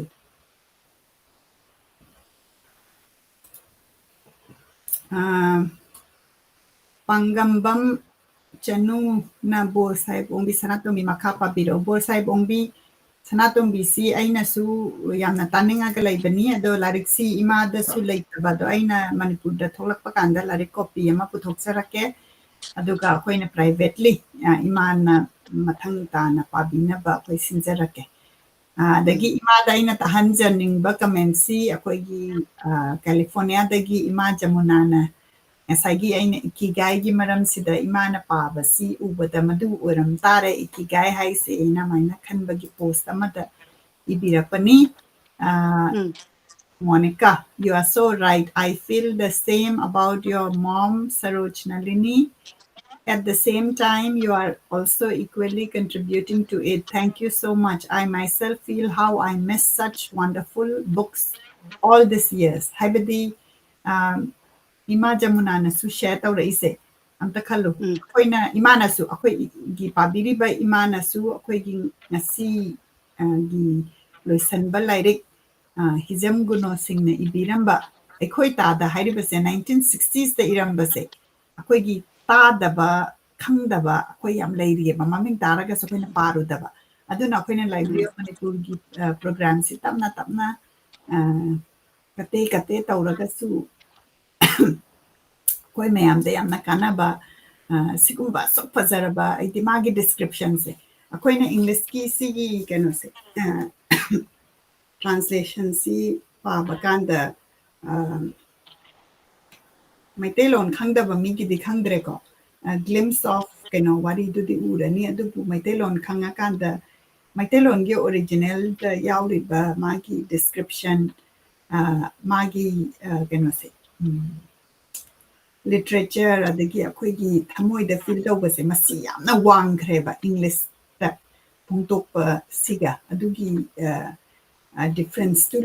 ꯂꯩ ꯑꯗꯨꯅ ꯑꯩꯈꯣꯏꯅ ꯑꯣꯗꯤꯑꯣ ꯐꯣꯔꯃꯦꯠ ꯊꯝꯕꯁꯤꯒꯤ ꯏꯝꯄꯣꯔꯇꯦꯟꯁꯁꯦ ꯍꯦꯟꯅ ꯑꯗꯨꯒꯤ ꯏꯝꯄꯣꯔꯇꯦꯟꯁꯇꯨꯅꯤ ꯑꯩꯅ ꯈꯪꯍꯟꯅꯤꯡꯉꯤꯁꯦ ꯍꯥꯏꯗꯤ ꯑꯩꯈꯣꯏꯅ translation ꯚꯔꯁꯟꯁꯦ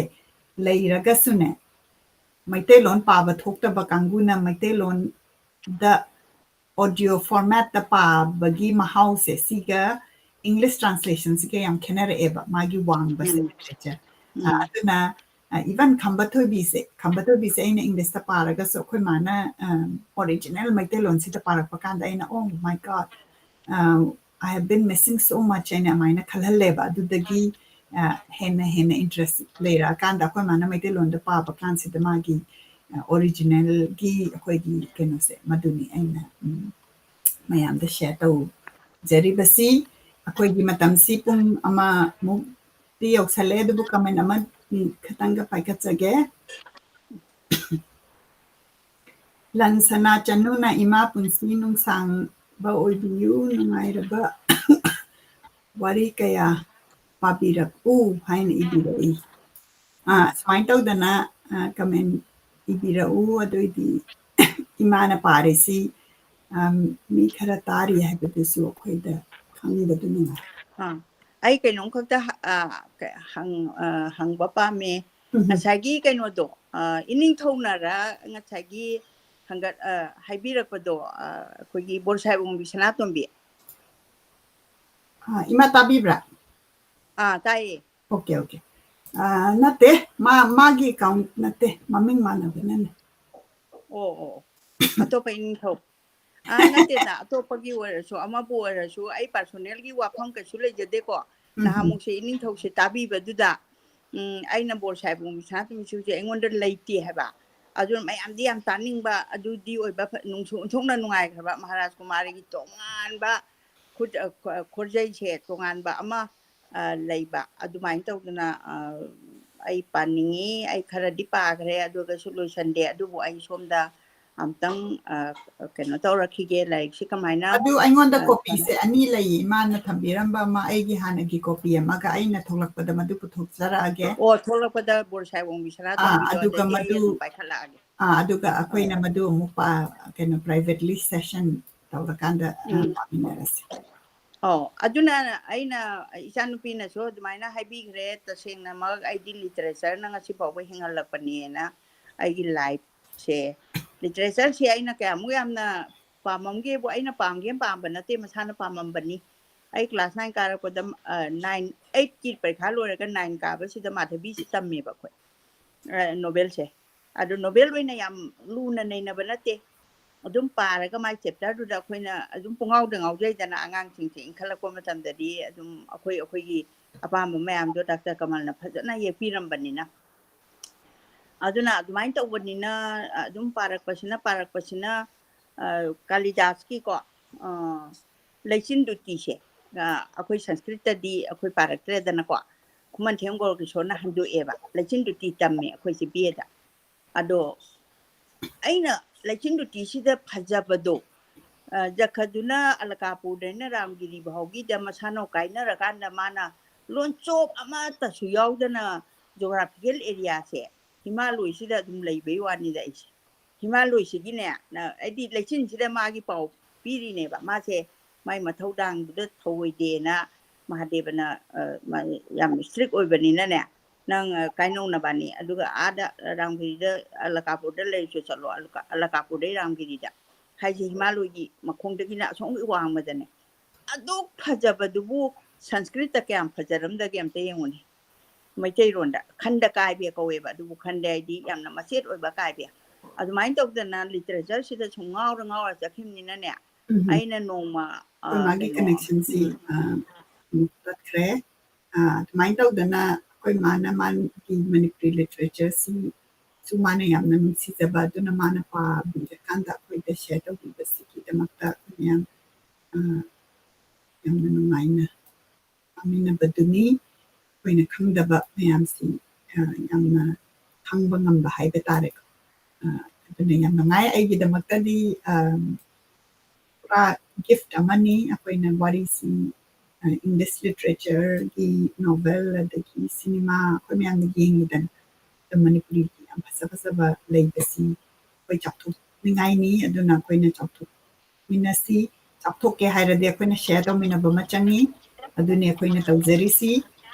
ima amugling simbire adagi ako'y mama ayam nan siba mama Swarnalata ning tawjam suging biri Yanungaye. Labna kurumjari am nungai smaina mamana tabi ako'y magi ay nangangoy ni da ako'y maga yam hang out to ba friend hai tare duni adagi imada ina ama pautam ning bana last to last comment mi am se ako'y na matam kudongzada bana pathokjada bani Robert Thokchom hairiba listener sinasu imana masigi Ekhoi Tada si pa bakanda 160 start habire. Start habira pagkita magtatagachari. ꯑꯗꯒꯤ ꯑꯩꯈꯣꯏꯅ ꯋꯥꯔꯤꯁꯤ ꯄꯥꯔꯛꯄ ꯀꯥꯟꯗ ꯉꯁꯥꯏꯒꯤ ꯀꯩꯅꯣꯁꯦ ꯄꯩꯁꯥ ꯄꯨꯔꯨꯕ ꯏꯕꯦꯟꯅ ꯄꯩꯁꯥ ꯄꯨꯔꯨꯕꯁꯦ ꯂꯨꯄꯥ 100ꯅꯦꯕ ꯑꯗꯣ ꯏꯕꯦꯟꯁꯤꯅ ꯂꯨꯄꯥ 100ꯁꯤ 50 ꯍꯟꯇꯣꯛꯈ꯭ꯔꯕ ꯑꯗꯨꯒ ꯍꯟꯇꯣꯛꯈ꯭ꯔꯀꯥꯟꯗ ꯃꯥ ꯂꯩꯈꯤꯗ꯭ꯔꯕ ꯃꯇꯨꯡꯗ ꯃꯥꯅ ꯀꯩꯅꯣ ꯇꯧꯔꯛꯄꯅꯦꯕ ꯂꯝꯁꯤ ꯑꯣꯏꯅ ꯄꯥꯝꯃꯛꯄ ꯑꯗ ꯁꯤꯒꯨꯝꯕꯁꯤ ꯑꯗꯨꯝ ꯃꯅꯤꯄꯨꯔꯗ ꯈꯔ ꯇꯣꯏꯅ ꯊꯣꯛꯄ꯭ꯔꯥ ꯁꯨꯃꯥꯏꯅ ꯔꯥꯏꯇꯔꯅ ꯏꯕꯤꯔꯝꯃꯤꯁꯤ ꯃꯗꯨꯒꯤ ꯃꯔꯝꯗ ꯑꯃꯇꯪ ꯍꯥꯏꯕꯤꯌꯨ ꯃꯁꯤ ꯉꯜꯂꯤꯉꯩꯗꯗꯤ ꯃꯍꯥꯖꯣꯟ ꯍꯥꯏꯅ ꯑꯃ ꯂꯩꯌꯦ ꯂꯩꯀꯥꯏ ꯂꯩꯀꯥꯏꯗ ꯁꯅꯥꯕꯟꯊꯥꯟ ꯂꯧꯕ ꯂꯩꯔꯝꯃꯤꯗꯣ ꯑꯗꯒꯤ ꯃꯍꯥꯖꯣꯟ ꯀꯧꯋꯦ ꯃꯗꯣ ꯃꯍꯥꯖꯣꯟ ꯍꯥꯏꯗꯤ ꯄꯩꯁꯥꯁꯦ ꯁꯦꯟꯖꯥꯎ ꯈꯔ ꯄꯥꯏꯕ ꯍꯧꯖꯤꯛꯀꯤ ꯈꯨꯄꯥꯏꯁꯤ ꯅꯠꯇꯦ ꯃꯇꯝꯗꯨꯗꯗꯤ ꯑꯗꯨꯝ ꯑꯗꯨꯒ ꯃꯣꯏꯅ ꯂꯥꯏꯔꯕꯗꯒꯤ ꯏꯪꯈꯣꯜ ꯂꯧꯕꯁꯦ ꯁꯦꯟꯗꯣꯏꯒ ꯁꯦꯜꯂꯦꯛꯄ ꯁꯨꯝ ꯍꯧꯖꯤꯛꯁꯨ ꯑꯗꯨꯝ ꯑꯆꯧꯕ ꯑꯉꯥꯡ ꯀꯩꯅꯣꯁꯤꯡꯁꯤꯁꯨ ꯑꯗꯨꯝ ꯇꯧꯖꯔꯤ ꯃꯣꯏꯁꯨ ꯑꯗꯨ ꯁꯦꯟꯗꯣꯏꯁꯤꯅ ꯁꯦꯜꯂꯦꯞ ꯑꯃꯨꯛ ꯀꯝꯄꯥꯎꯟ ꯏꯟꯇꯔꯦꯁꯇ ꯂꯥꯛꯑꯒ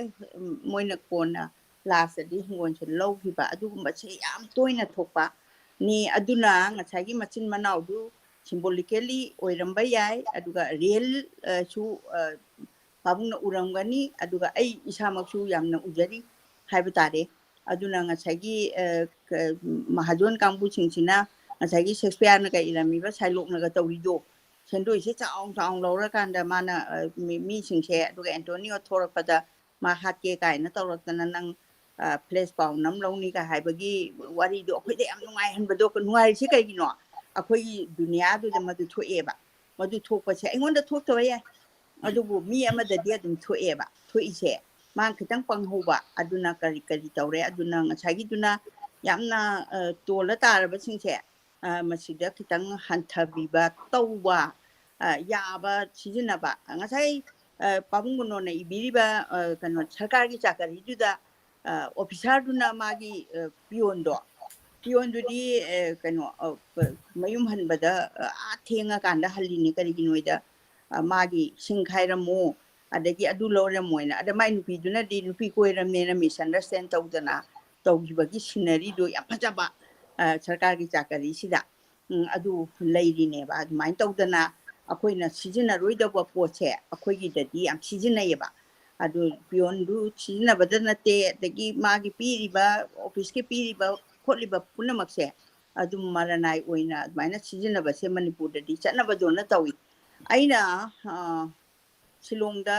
ꯑꯃꯨꯛ ꯑꯩ ꯆꯠꯂꯦ ꯅꯆꯦꯒꯤ ꯀ꯭ꯂꯥꯁ ꯂꯧꯕ ꯆꯠꯂꯦ ꯂꯦꯗꯤ ꯀꯤꯡ ꯀꯣꯂꯦꯖꯇ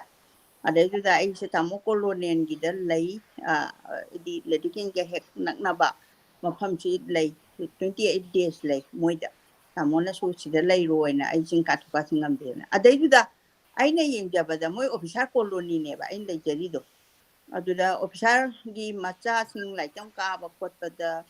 ꯑꯣꯐꯤꯁꯥꯔꯒꯤ ꯒꯥꯔꯤꯗꯨꯗ ꯊꯤꯟꯕꯁꯦ ꯎꯗꯦꯕ ꯃꯣꯏ ꯂꯥꯏꯟ ꯕꯁꯇꯅꯦ ꯑꯉꯥꯡꯁꯤꯡꯗꯣ ꯌꯨꯅꯤꯐꯣꯔꯝ ꯁꯦꯠꯂꯒ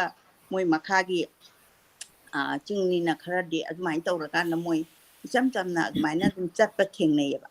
ꯑꯗꯣ ꯑꯩꯈꯣꯏꯒꯤꯗꯅ ꯈꯤꯇꯪ ꯑꯃꯨꯛ ꯇꯥꯏꯌꯣꯟꯅꯔꯀꯥꯟꯗ ꯑꯗꯨꯃꯥꯏꯅ ꯇꯧꯁꯟꯕ ꯈꯣꯠꯆꯟꯕ ꯅꯤꯌꯣꯝ ꯀꯥꯅꯣꯟꯁꯤ ꯂꯩꯇꯕ ꯑꯗꯨꯃꯥꯏꯅ ꯂꯣꯏ ꯂꯩꯇꯕꯗꯤ ꯅꯠꯇꯕ ꯑꯗꯨ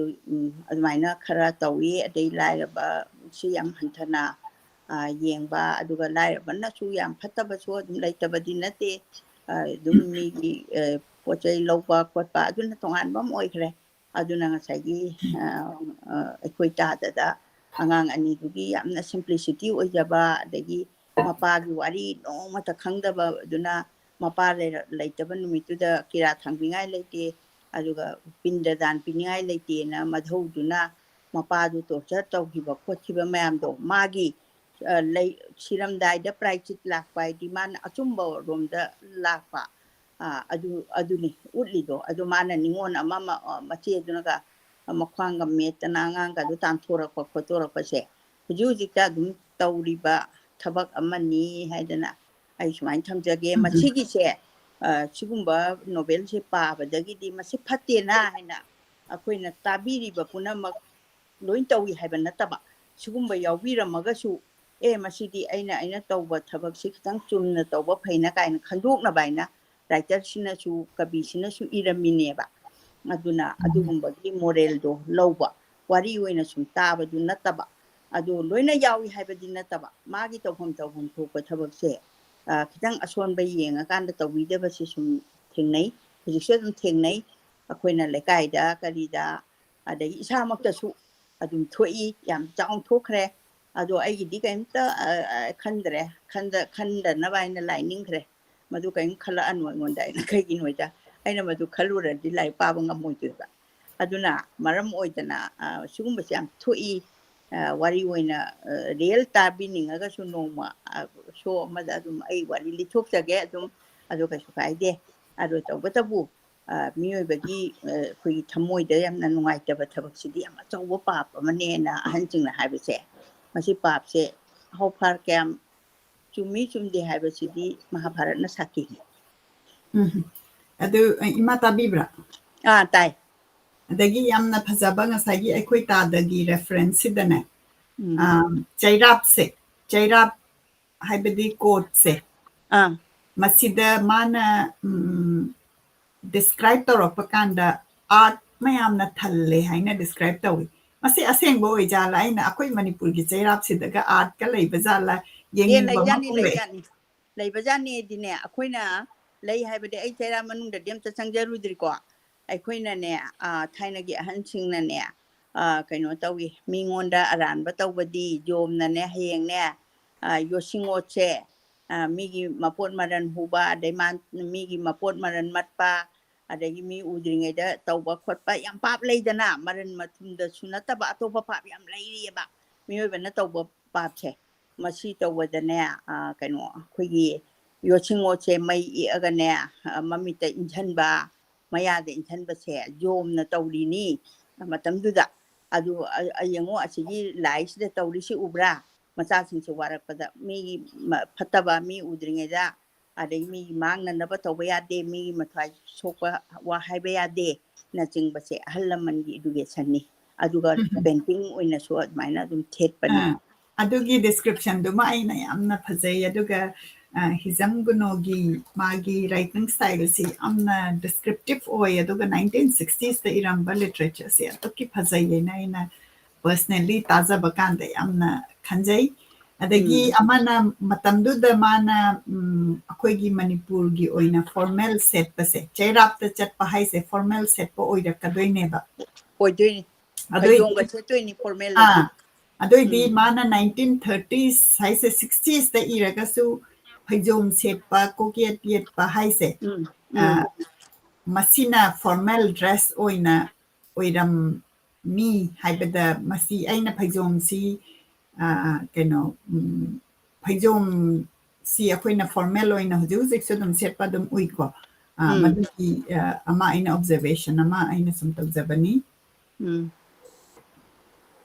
ada bebhar atoron che kaimta watpa yadaba aduga kaino khong uhanba yadaba fidu chonho adu hujing asi lerektaba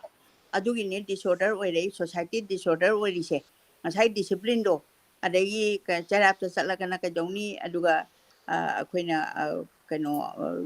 ningthau unaragana karmaina khoiramgani karmain tongni aidi akoigi makok thungba ma oiri dana ko akoi punamakbo adoragadi akoina chai bataraga su akhoi yam tapna ingna nungaitana chaiba taraga su yamna phongna tap lak tanaga tawbasidi matamdugi discipline du leibanina hoi mi hatpa leiaba mi hatpa lei ngasi gi sumaina di yamdraga su matamdu mi yamde na khalaga su mi hatpa lei mi he haluba mi do langera chungera sangning bada thajalleba mi hatpa yateba aduna akoina nang halura kaina haibase pannadeba panba taragadi thangchina chamni pala khada yalu kaina bi halura dimasu phabanate dana adugumba yamna leirame matamduda madu discipline akoigi thaksi khachi ngaktani na admain thamjal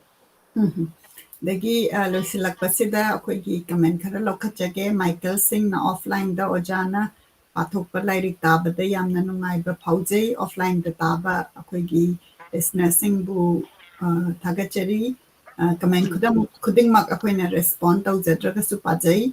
thaudam basantana thagachari mittagi pita tarakanu yadre haina haibirei yamna mayamna yamna nungsina tabibaduni aduga nasai haijari badu ꯑꯩꯈꯣꯏꯅ 1960ꯁꯗ ꯏꯔꯒꯁꯨ ꯑꯩꯈꯣꯏꯒꯤ ꯍꯧꯖꯤꯛ ꯍꯧꯖꯤꯛ 2022ꯗ ꯑꯩꯈꯣꯏꯒꯤ ꯊꯃꯣꯏꯗ ꯄꯥꯟꯕ ꯑꯗꯨꯒꯨꯝꯕ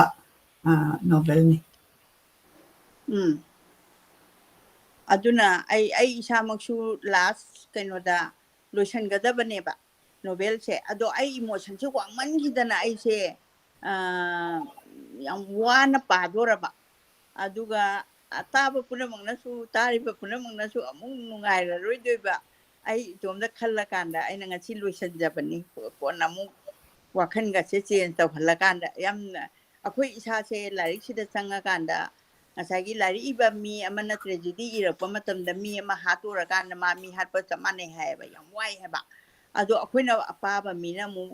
ꯄꯥꯔꯀꯥꯟꯗꯅꯦ ꯃꯥꯅ ꯋꯥꯔꯤꯗꯣ ꯑꯩꯈꯣꯏꯗꯁꯨ ꯑꯗꯨꯝ ꯋꯥꯕꯗꯣ. ꯑꯗꯨꯅ ꯑꯅꯤꯁꯤꯒꯤ ꯀꯩꯅꯣꯅꯤꯗ ꯕꯦꯂꯦꯟꯁꯇꯣ. ꯑꯗꯨꯅꯤ ꯏꯕꯨꯡꯉꯣ. ꯑꯗꯨ ꯇꯥꯕꯤꯔꯤꯕ ꯄꯨꯝꯅꯃꯛ ꯉꯁꯤꯒꯤꯗꯤ ꯌꯥꯝꯅꯁꯨ ꯑꯩꯅ ꯈꯪꯖꯕ ꯑꯩꯒꯤ ꯃꯔꯨꯞ ꯄꯨꯝꯅꯃꯛ, ꯏꯆꯥꯁꯤꯡ ꯄꯨꯝꯅꯃꯛ, ꯏꯅꯥꯎꯁꯤꯡ ꯄꯨꯝꯅꯃꯛ, ꯑꯗꯒꯤ ꯅꯤꯖꯨꯕꯂꯥ ꯑꯔꯥꯝꯕꯝ, ꯁꯤ ꯑꯩꯒꯤ ꯏꯆꯥ, ꯑꯩꯅ ꯍꯦꯛ ꯄꯣꯛꯄꯒꯨꯝꯅ ꯅꯨꯡꯁꯤꯕ ꯏꯆꯥꯅꯤ. ꯑꯗꯨ ꯃꯥꯁꯨ ꯇꯥꯕꯤꯔꯦ,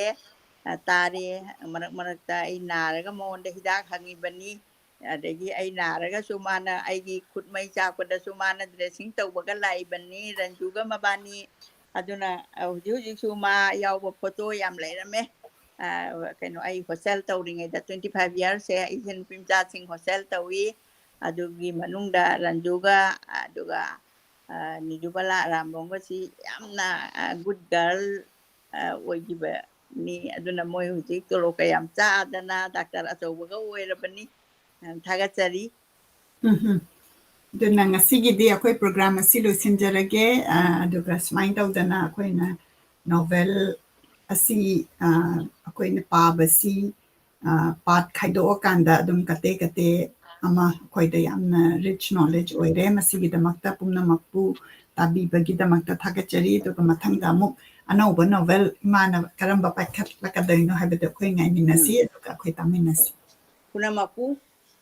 ꯈꯨꯔꯨꯝꯖꯔꯤ, ꯀꯣꯛ ꯅꯣꯟꯖꯔꯤ, ꯚꯛꯇꯤ ꯀꯠꯆꯔꯤ. ꯃꯊꯪꯒꯤ ꯊꯥꯡꯖꯗ ꯑꯃꯨꯛ ꯎꯅꯔꯁꯤ ꯍꯥꯏꯕꯁꯤ ꯊꯝꯖꯒꯦ. ꯈꯨꯔꯨꯝꯖꯔꯤ.